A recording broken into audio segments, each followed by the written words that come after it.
Good evening everyone, it's Michael here for Sunday once again. Let's go straight into the topics. So the main topic for this week is falling for a bad apple. So basically like falling for someone that just, they're just no good for you at all. First thing that's asked is how do you get over them? Now I think a really good way to get over things is to make like a massive list. Like yeah, you can like them a lot, but if you make a list and you put all of the good things and then next to them put all of the bad things, and if they're a bad apple, obviously the bad things are going to like way outweigh the good things. And so what I do is I kind of try and ignore all of the good stuff and just try to like focus on all of the bad stuff that I can think of. And like every time you kind of see one of those bad things, yeah, you just kind of like go, oh shit, well yeah, that's a bad thing. And like, I think eventually, after like a while like that, it's not going to happen straight away, obviously, because you're like really liking them all. But it does actually help eventually, and you will like just stop liking them because those bad things will just, you know, sort of just put you off. So like, I guess it's really takes some persistence, simply because you like them. We always fall for people that we really can't or don't want to have in the long run.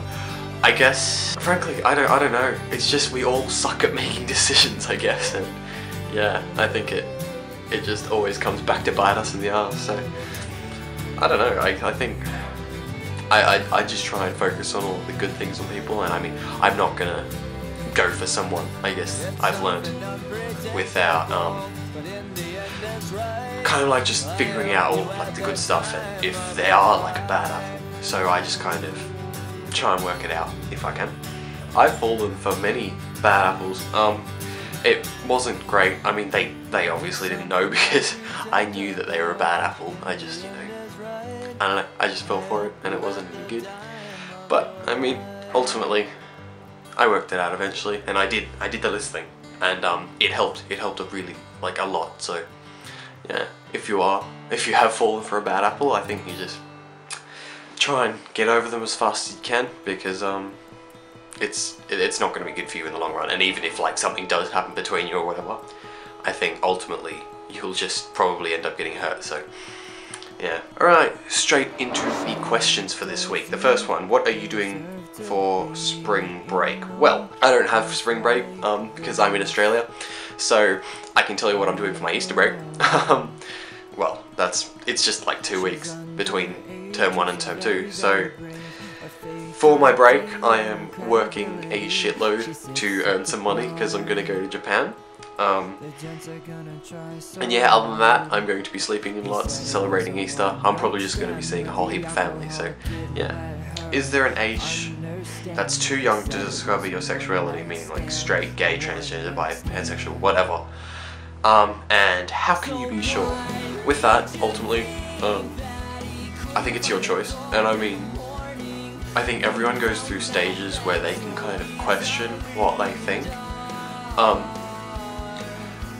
I think to kind of make a decision, you need to experiment as such, because you don't really know what's like what you're into, I think, until you do things.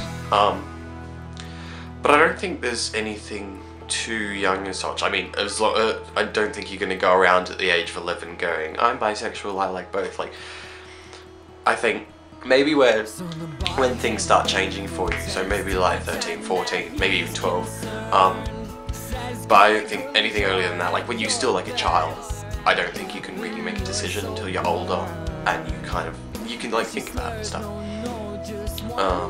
Alright, well I think that should be all for this week. Reasonably short video today. So just stay classy and see you next week.